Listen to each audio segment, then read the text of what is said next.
Yeah, we are doing it. Good evening, everybody. It is Thursday, which means we get to celebrate a poet. My name is Malika Albrecht. I'm the founding editor of Redheaded Stepchild, and tonight we have Dawn Leas. I'm super excited. We've celebrated with her before, but this title in particular, I'm excited about. In case you don't already know who Dawn Leas is, she has 2 full lengths out and 2 chapbooks. The newest collection, the one we're celebrating tonight, is The Sin of Being Okay. Tell me that's not a t-shirt that I need to wear. It was published by Kinsman Quarterly in 2025. Poetry has appeared in New York Quarterly, the Paterson Literary Review, SWWIM, and of course, Redheaded Stepchild, which is how I think we first got connected, and elsewhere. Her work has won honorable mention in Dorothy Sargent Rosenberg Poetry Prize and has been nominated for Pushcart Prize. She's a writing coach, teaching artist, and assistant director of Maslow Family Graduate Program in creative writing at Wilkes University. She's also a proud back of the pack runner when not injured, newish hiker, saltwater lover, and mom of 2 sons. And I believe we at least have one of them here. Dawn, thank you so much for letting us celebrate with you tonight, The Sin of Being Okay, and your poetry. I'm just glad you're here. Thank you so much for hosting me. I love Redheaded Stepchild. I love the community that you have built over the years. And so I'm just really excited to be doing this virtual reading with you all. Thank you everyone for coming, the people I know, the people who are new to me. I really appreciate everyone being here. I look forward to hearing the open micers too. So if you haven't signed up yet, please let us know in the chat if you want to sign up. So I'm going to read some poems from the book, and then I might end with 1 or 2 newer poems that I haven't read out loud, and just to kind of maybe hear them out loud and see where they might need some tweaking. So we'll see if I get to those. So about 15 or 20 minutes, Malika, is that what you want? Yeah? Okay. Okay. So this first one I'm going to start with is called This Is How It Ends. Unseasonable warmth, rain, no snow, fog, hiss of tires on wet pavement, wispy wind. Dunkin' Donuts at the top of Music Street, fake stone facade, dim parking lot, blast of artificial light inside, imitation flavor shots. 2 cups in the center of brown Formica table, lids off to release the heat. Steam shows off stunning acrobatic display, evaporates. Okay. I often, when I'm trying to order poems, sometimes I go like in the order that they're in the book, and then sometimes I don't. And this order it's really a little bit haphazard. So it will be interesting to see how they all flow together. But this next one was written during the pandemic when I was taking a workshop with Craig Chury, old dear friend of mine, and he was hosting these Zoom workshops, and at a time when I really felt like I needed community when we weren't all together. And this is about hiking. You know, I came to hiking later in life, and I really fell in love with it and just love being out in nature. So and what Craig does at a lot in the beginning of his workshops is he'll read poetry as you start to work into your own writing. So if you hear like a word or something, it can be a jumping off point. So he was reading a poem by the poet Antonia Porta, a translation, and this is called Hiking. Beyond the words, can you hear my heart? A low thrum of tension. Tug of tears, years of pretending. Your touch breaks the chandelier of ache. You sing my name night after night. When the singing doesn't work, we go to the woods. A new salve for me. We take turns leading. Is there a trailblaze to follow? Is this rhododendron or mountain laurel? I need to study plant life. I need to learn how not to pretend. After an hour of eyes down on mud, rock, grass, I open my arms to the wind.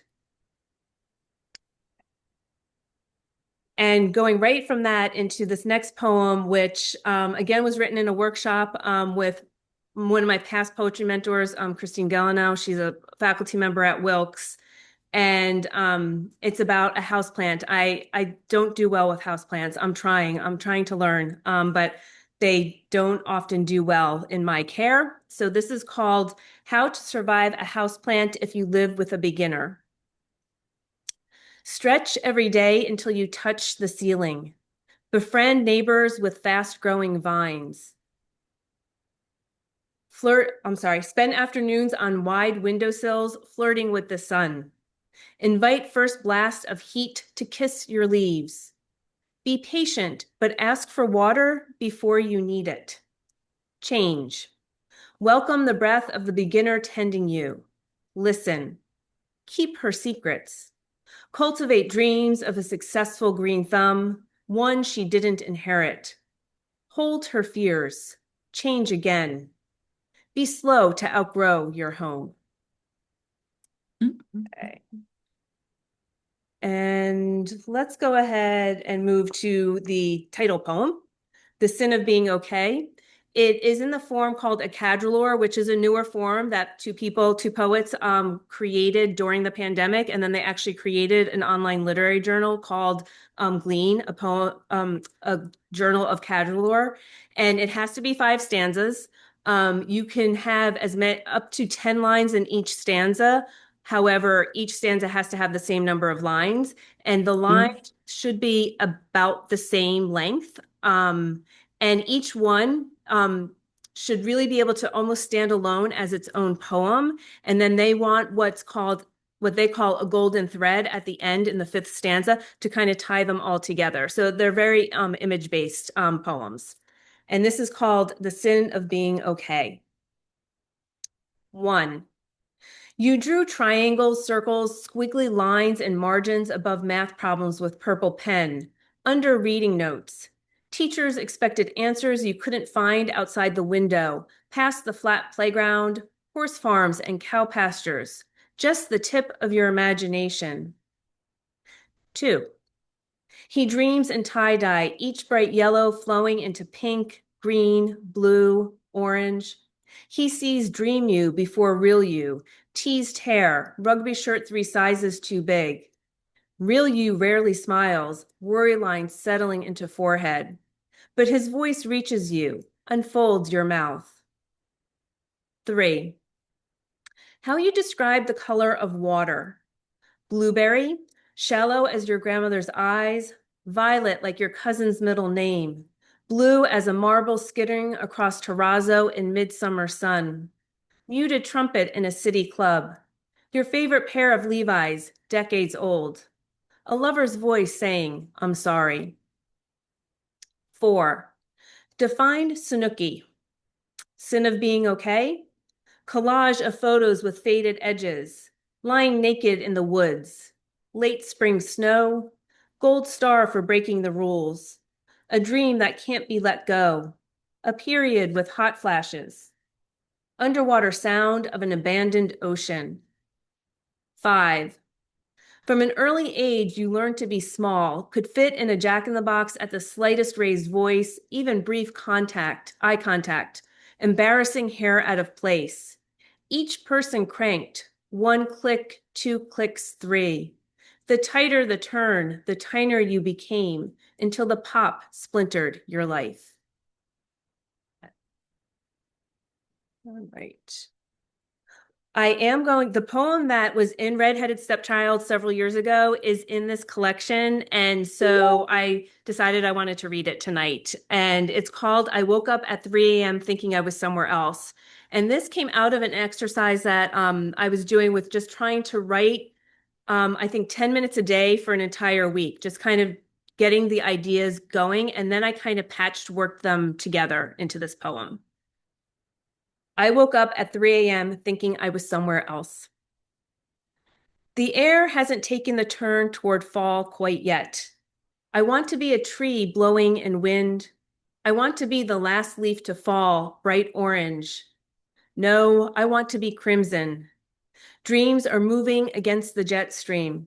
A white-gray sky carries hidden stories.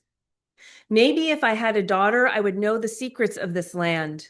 Mom of grown sons, I frequently stand on the sidelines. How often can a heart skip a beat and still go on? Sometimes I hear the ocean in the mountains. Maybe the air has turned. Maybe I can no longer feel variations. Remember Etch-a-Sketches? A quick shake would erase a life. I miss cardboard playhouses, Zoom, and electric company, my mom's fried chicken, the greasy paper bags she used to bread it. I can see the leaves are dimming before their turn. The water tower is dismantled. I pray the church steeple doesn't topple. Okay. When I was putting this reading together, I realized as I was thinking about the genesis of these poems, a lot of them did come out of writing exercises or writing workshops given by friends. So I'm eternally grateful for all of my friends who decide to give workshops. And this one came out of one by Jenny Hill. We were talking about magical realism. And so I took an actual event when I was visiting Cape Cod with two writer friends, and I kind of tried to put some magical elements into it. So this is called Half Truths. It was the cusp of summer, a loss lingering just around the bend. Little did we know, racing to navy water, ocean blue sky, sand polka dotted with cranberries, that the world was flat and light curved. We breathed in salty stories, hands and arms riding the air out open windows. The hill shook its towel, but Stan stood firm under deflated tires. With no time to fasten seatbelts, we somersaulted up and over like a beach ball caught by a gust. TJ knew this was normal. His baritone stayed steady. I questioned the history, the dunes, my entire adult life, trying to stand on its head, proving it right and me wrong. B took copious notes. Her pencil worked upside down. The umbrellas kept her pages from getting burned. After 3 rotations, the SUV landed upright on water. The sand hung high in the sky, a puzzle for us to sail to our landlocked homes. Next time, I'll wear fancier shoes, pair them with a straw hat. TJ will buy stock and hand sanitizer. B will watch a keyboard, write her story, no effort needed. Here's what I learned that day at the flat edge of the world. Always leave a light on, a breadcrumb for friends known to roll in at midnight, high on a wave of cool white sand, always cresting, always flowing, sometimes ebbing in all the wrong directions. Okay. Gonna read maybe 2 more from the book and then 2 very short new ones. And I was debating between 3 poems, so I'm trying to stall because I still don't know which of the 3 that I want to read. But I think I'm gonna read this one because I don't always read this one. So I'm trying to try different ones instead of always reading the same ones. So this is called Fusion. 1. And it's very hard because I'm reading from the book. I went from reading on paper where I have it in like 16-point font to reading in the book. So we'll see how this goes. 1. Breathing in that thin air, you rode a banana-seated bike to the movies. Your mom sent water bottles to quench altitude sickness. I practiced y'all with a northern accent over and over, learned how not to drown below sea level. 2. The Carolina humidity hugged you almost to the point of suffocation. Drought-cracked Texas swallowed my voice. The heat wave nearly boiled our goldfish. 3. You were experimenting with ponytailed hair and lyrics, mind-altering substances. I was experimenting with being afraid of everything. But I wanted to make rain purple while my friends drank rum and coke, set free the mystery rising from my toes, licking my ribs, prickling my heart. 4. It would take decades for us to collide, a bundle of kinetic energy, gravitational pull toward the molecular cloud, fusion, a secret language only our bodies could translate into a luminous new star, all our own. Okay. And another one that I'm going to actually read from the book that I don't normally read. I just read it, I think, for the first time at a reading last weekend. So it's a prose poem. My family's from New Jersey. When people ask me where I'm from, even though I haven't lived there since I was 8, I'll say New Jersey. I'm just a Jersey girl at heart. And this was written many years ago on a trip to the shore. It's called Garden State Parkway. A Friday road race with limos and buses for a glimpse of the full moon rising over black water. Early morning run past the stone pony in steady rain. Salt water and sand. Layers of clouds like folds of a down comforter. Asbury Park memories of grandparents, carousel rides, and twins in matching bucket hats and blue keds. Writing in a parlor with an ocean view. Red sea glass. People watching on the boardwalk, running through Bradley Beach, running through Avon by the Sea, running. More waves, words, words, words. Thank you. Fall. A different life. Impatience droop over sides of terracotta pots. They know it's time to go.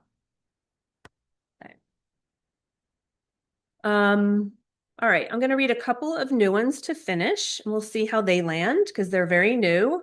But I love reading new poems because I can hear the rhythm. I can hear like the hiccups where they are. So I'm excited to read them once I find them because I had everything in order and now I don't. So here we go. So this is another Cadrelor poem.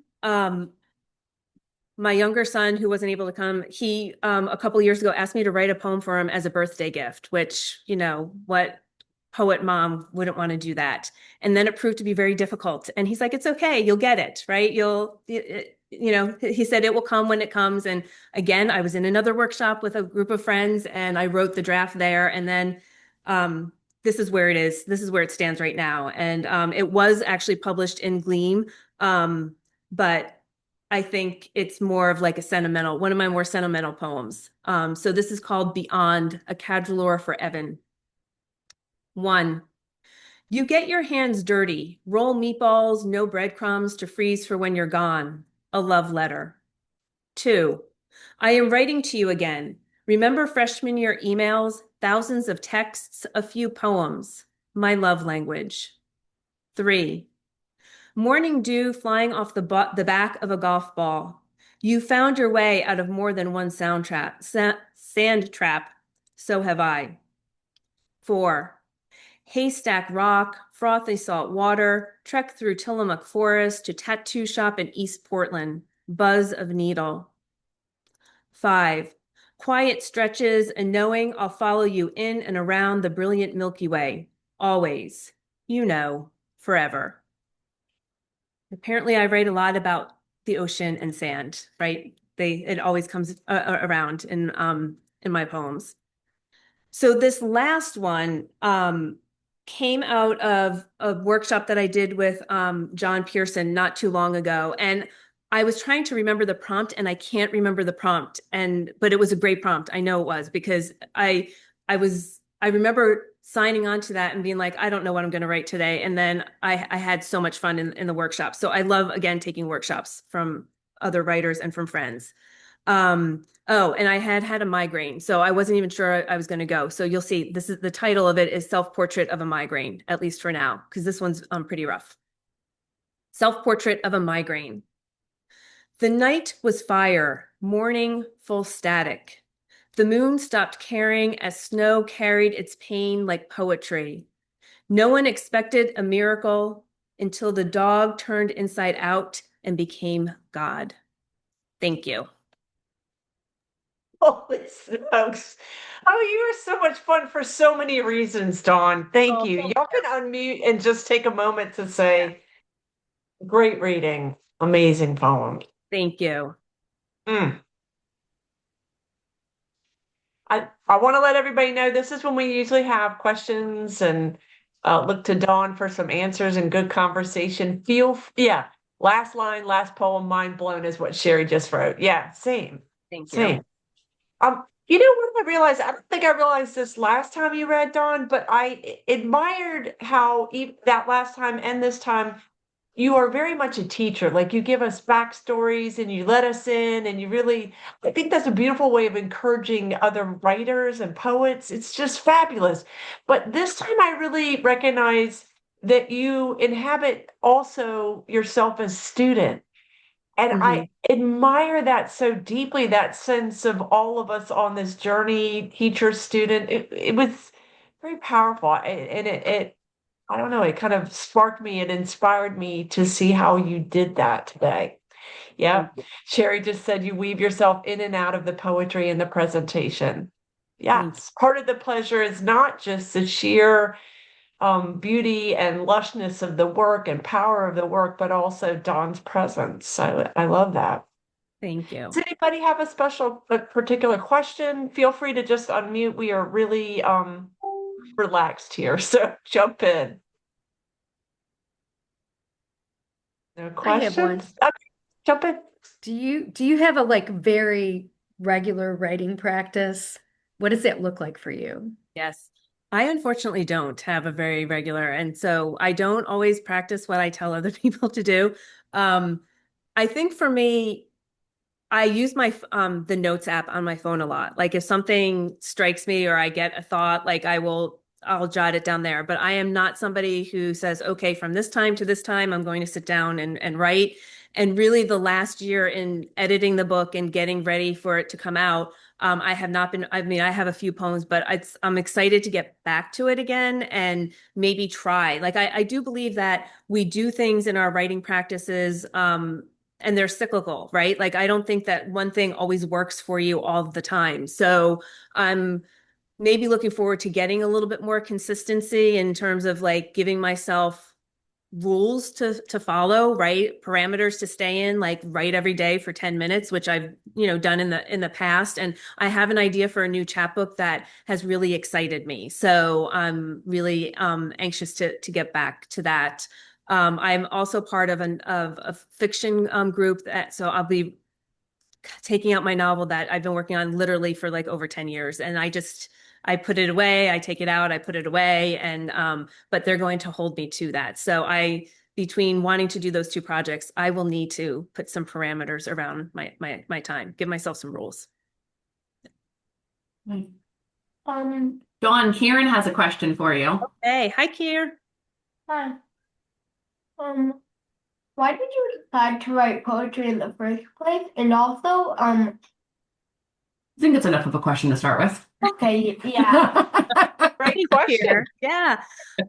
That's an interesting question because from like an early memory, I knew I wanted to be a mom, a teacher, and a writer. And none of them happened in this like made up timeline in my head or how it was going to look. But I've always been writing, and I've been writing since I was 10 and, poetry, but I was really focused more on fiction. And then I didn't start writing poetry until my 20s. And I'll often joke that I started writing poetry because my kids were young and I could do it in short bursts. So, or I could write in the car during soccer practices or during their piano lessons or stuff like that. So that's why I started writing. And I just found that it's the genre that feels the most comfortable, most at home to me. Thanks, Kier. Thank you for that question. Anybody else? A question. Sherry? Hi.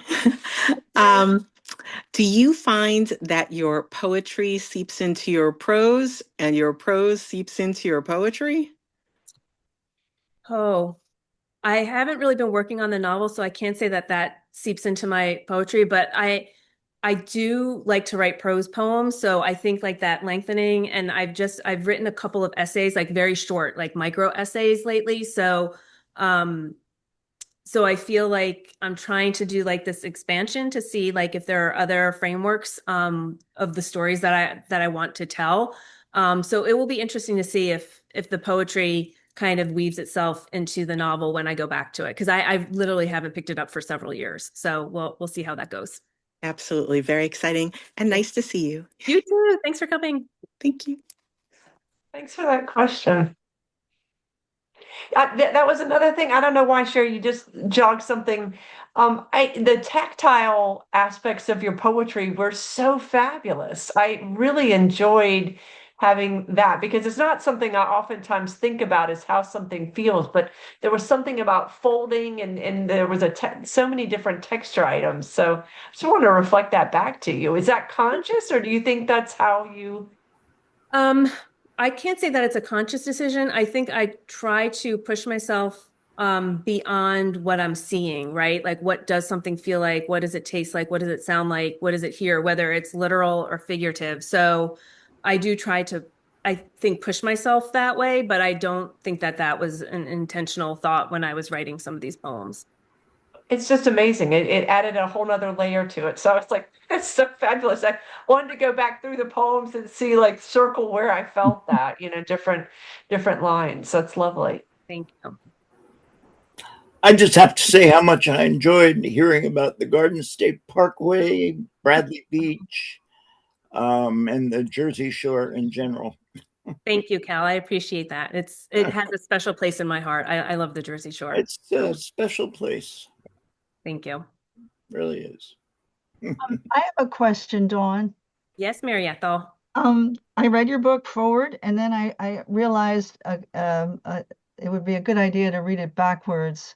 It was a whole other experience, and I just wondered, and I'm asking this as a technical question: did you feel what did the book?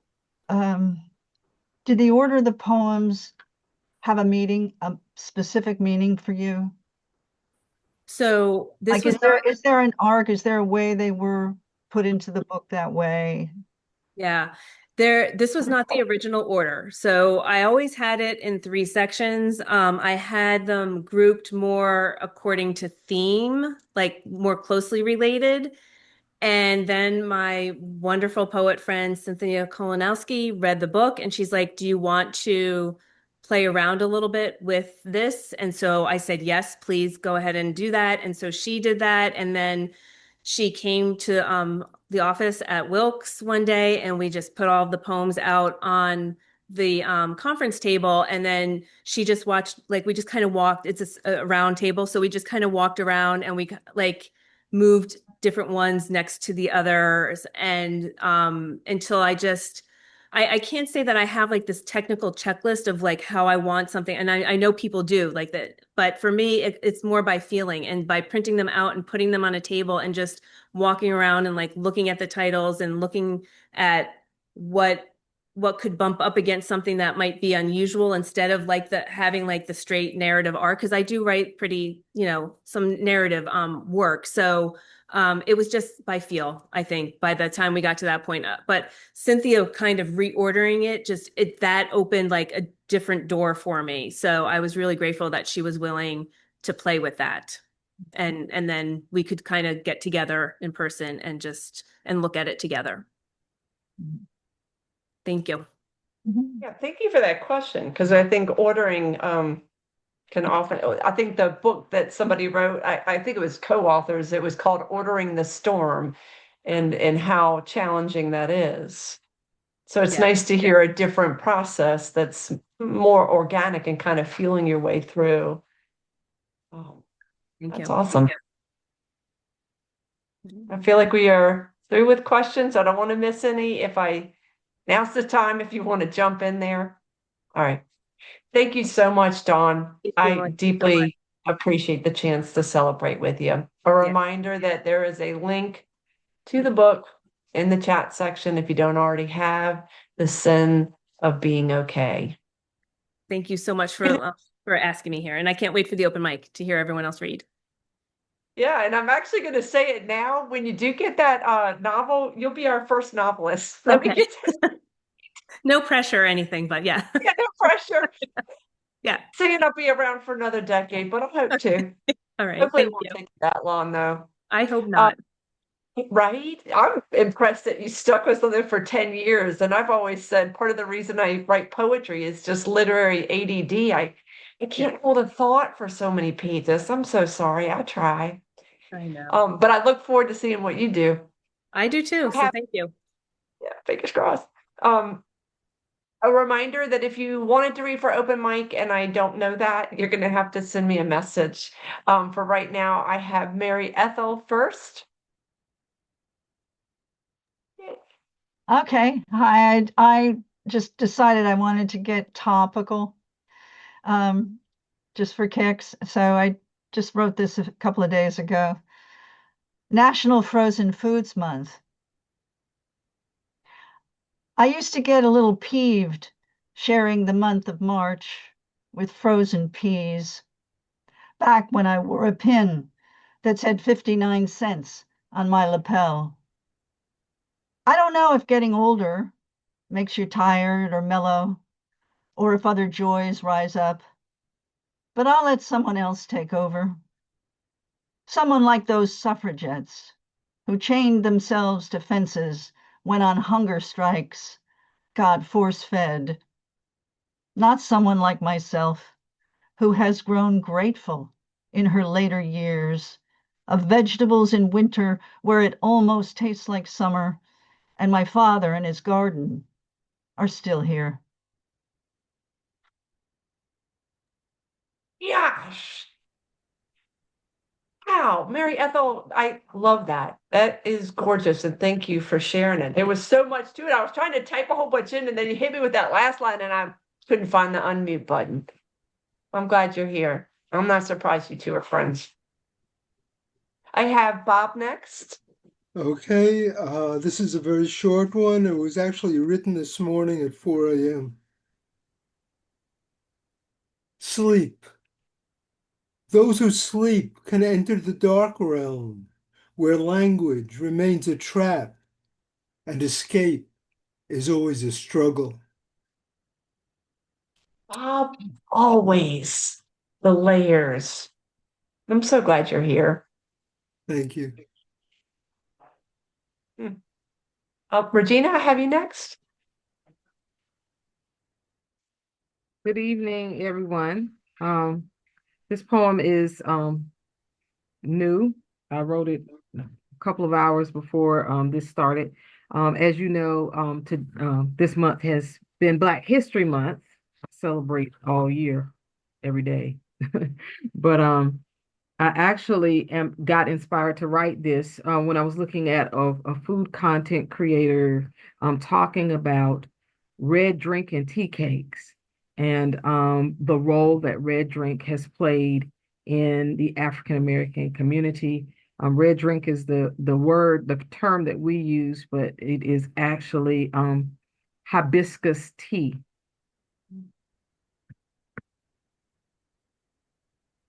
Bisop, red drink, hibiscus, sobolo, sorrel, epigraph.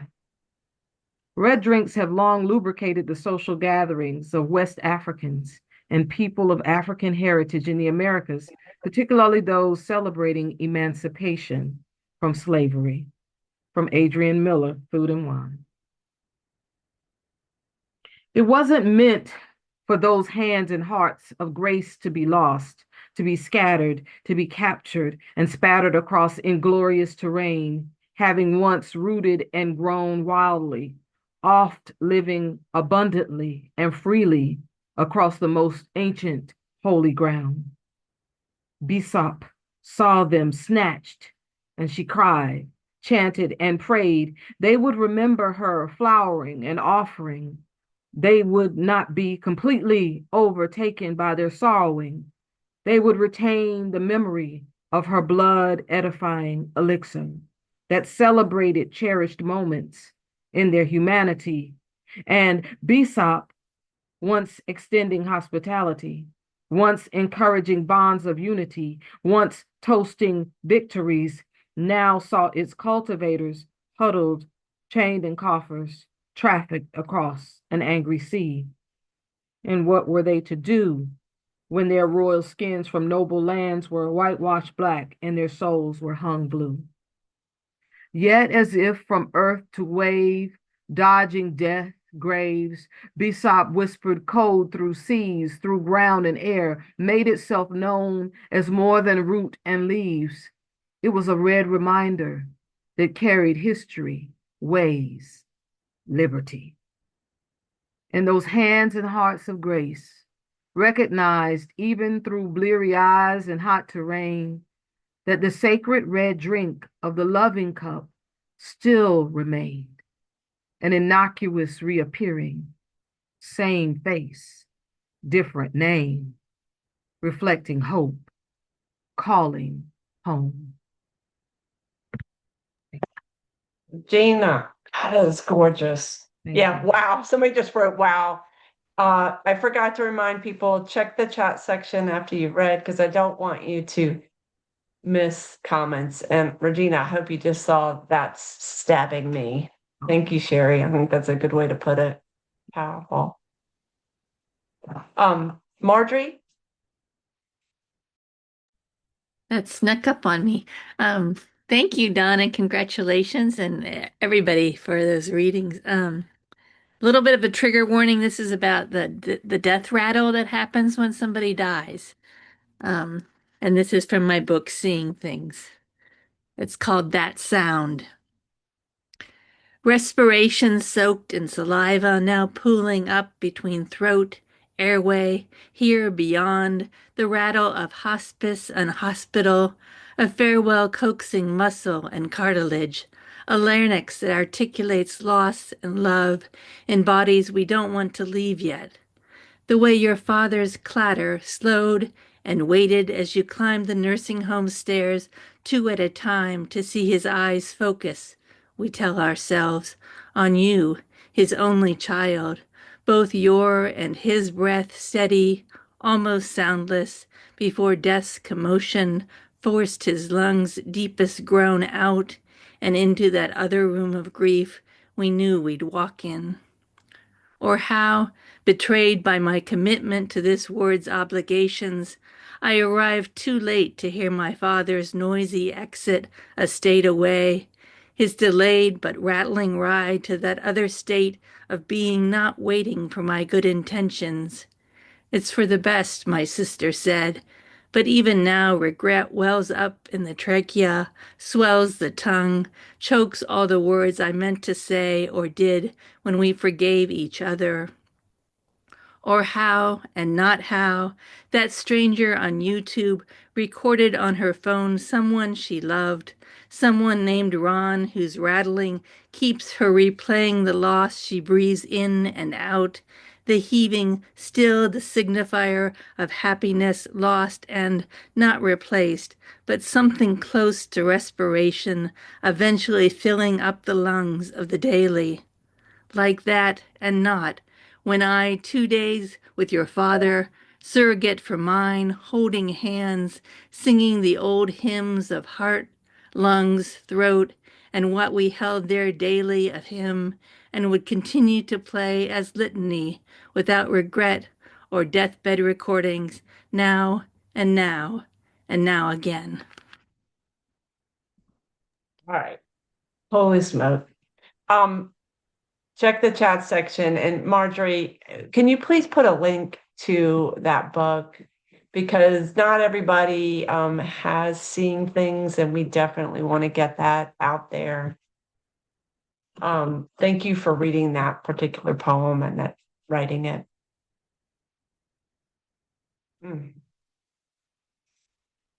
Yeah, and this is why I say, I don't know, every single time our open mic is fire. And I love how people bring their work here and put it out there. And I wanted to go back to something Dawn said, part of the reason of reading like a new poem is to hear it out loud, to let it, live in the air as poems are supposed to. And thank you, Marjorie. There is the link to Wild House Publishing, Seeing Things. Powerful book. Cal, I have you next, and then I have Cass, Justin, and Laura, just to let you know who is signed up. All right. This poem is called Mystery. What, after all, is that ineffable thing we call consciousness?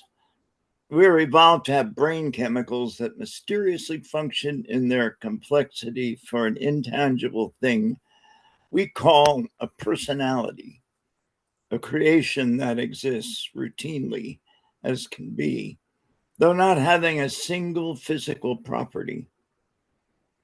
Do we hold this together by any conscious means? Of course not. This evanescent thing would scatter with the first breeze. But why, having no physical properties? So this personality should hold together, merely missing its cumbersome mortal physical parts. The shell that has injuries and pain, all the worst parts of us, gone. What if a thing such as memory still exists? Another thing of no physical existence, but a spiritual existence is something else. And who's to say it isn't superior? Little complex couplings of spiritual matter, missing the part, not even knowing it's very temporary. We already know that the atom is tiny bundles of energy, in no way similar to the matter they together make.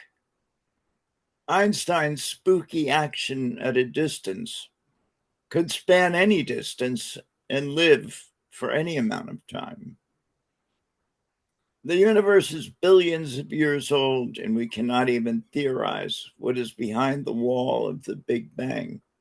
Itself an energy we consider enormous compared to our familiar place. Neither can we even hypothesize what is past that wall of zero time, or what the mystery of dark matter may be, and yet we know it's there, like death in a way. Our new consciousness might find such things commonplace. It may be epistemologically superior in all things, maybe even love, a different, permanent kind that lasts through all of this. We can only guess. And if neurons are from somewhere far superior, what is the medium or storage place? Maybe a personality not being a physical entity can last billions of years, like the remnants of the Big Bang. We'll never know until we become part of it, sensing more than physical things. Thank you. Thank you, Cal. Make sure you check the chat section. I don't want you to miss it. Good. Mystery indeed. Cass, I have you next. Sorry, I was trying to figure out how to react to the chat. So anyway, I'm just going to clap again. So I wrote this poem over the summer. I just turned 31. I've never been in a serious relationship, and there is nothing wrong with that. And I don't think, oh, thank you. Actually, the school I teach at was having a sale for some club. I love this sweatshirt. Anyway, I'm sorry. I'm 31. I've never been in a serious relationship, and there is obviously nothing wrong with that. But I have been getting a lot of remarks, particularly from men, about how there must be something wrong with me about that. And oh, how can you, how can you be single and just, and people are in a very well-meaning kind of way have been trying to set me up with friends and insinuate that I am too picky and my standards are too high. And it got to the point where last year I allowed a friend to set me up. I went out on my first date in probably 6 years, and I realized that we were not compatible in the slightest. And this era of my life has been teaching me basically that women don't really have full autonomy over their bodies from a societal standpoint. It just had me thinking a lot about that and how we're scrutinized for choosing ourselves. But basically, this poem I wrote as an inspiration for the state because he was very upfront about wanting to have children way too early on in the first date, and I just jumped ship. Anyway, this is called The Ick. She messages me, my friend is interested, and I feel like the wicker shelf I've seen circulating on Facebook Marketplace for 2 months. Is this item still available? But I wash my resentment down with the bitter pill of the hands of time that will not pause long enough for me to quiver beneath them. Give him a chance becomes the gospel, and I hold my tongue from quoting Matthew 18:9 to spare his leering eyes from the fire and brimstone torment of my rage, and second guess my belief in the sanctity of waiting to blush and giggle and kick my feet for the sake of growing up, forsaking the butterflies in favor of a more realistic friend that you don't have to sleep with right away or ever, until he reveals he wants kids with a toothy grin and giggles about how well this is going, while you chip away at yourself bit by bit, weighing your options in morsels of a body that never belonged to you, a body divided up into equal slices so no one could feel left out. Cass, I'm so glad you're here. I want you to look around and see. And then make sure you check the chat section. Oh, you guys are Love way the too title. Thank you. Thank you. No, thank you for reading. That was awesome. You'll see what lines resonated. A lot of them. I just muted myself. Justin, I have you next. Thank you, Dawn. Thank you, everybody. So this one, if you know my style, I seldom write happy poems, so that's something that I'm trying to correct. So I thought I'd read a happy poem tonight. It's called What I Found in the Sand. My son found me scooping the cat box, pulled up a step stool to watch my meticulous hands, the scoop, a shovel along the plastic bottom, sifting through sand. Is that fun, Papa? I lectured him on responsibility, the need to do the unenjoyable. Looks fun, like finding treasure or panning for gold. Each day I find him parked on his favorite step stool, eagerly awaiting the kitty litter show. He celebrates all her accomplishments, regales her for giving us such treasure. As I wash my hands, I silently praise him for giving me the same. Thank you. Awesome. Looks fun, like finding treasure. I remember my oldest going, "Are those Tootsie Rolls?" I was like, "No, well, they're not. Don't go in there." Laura, I have you as our last reader. Oh, yeah, no pressure. Okay, you got me? Okay. This is called What We Carry. Find me a tissue, Grandma called from the chair in the corner. The place where she carried the world in her arms, or at least the quilt she was stitching. Cigarette in an ashtray at her side, smoke snaking up into the air like a cobra from a basket at the sound of her whistle. I ponder the enigma of what she held in her pockets. Ashes? A compass to find her way? Maybe just use tissues soaked with the salt of her tears. Thank you. Not as cheerful, sorry. The images are fabulous and I love the descriptions. Oh my gosh. Thank y'all so much for being here and celebrating with Dawn and then reading your poems and everybody who showed up and responded. It's just beautiful. We're lucky to have our community. Thank you, Dawn. Remember I'm going to give everybody a moment if there's a link that you wanted to get out of there for Dawn's book, for Marjorie's book. Oh my gosh, Sherry just said to Did your you, voice Lauren, turn southern? your voice turned southern when you spoke as grandma.